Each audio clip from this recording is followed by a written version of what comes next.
Number one is to have a goal, build your network to even over 500 connections, because that's also going to help with search to get the opportunities as well. My guiding principle is always thinking about always be connecting, always be curious, always be cultivating, right? So it's all about discovering what you can do for others. So you really want to send some personalized invites and messages. Have an outreach message of like, what's your reason for reaching out? Give an acknowledgement. Like if you have been following the work or you like their profile, give an acknowledgement, right? And then have a call to action. Keep it short and simple.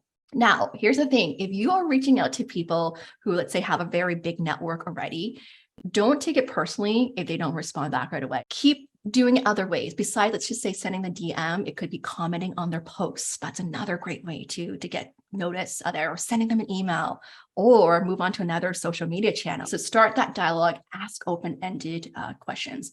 Instead of having a list of 10 questions for someone, is to ask one question at a time. So you're just having a conversation, a back and forth conversation.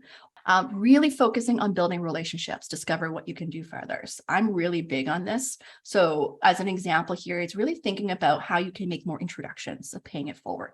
So as an example, like I'll make introductions for clients to, let's say, to recruiters or people I know who are hiring. So it's all about discovering what you can do for others. And it's those little things like sharing an article, sharing a post. I thought of you when I was reading this. People always appreciate that. So lastly here is engage in people's content. As you start creating more content, you're going to have people who are not in your first or second level network who get to know you there, right? So that's also how you get to know people.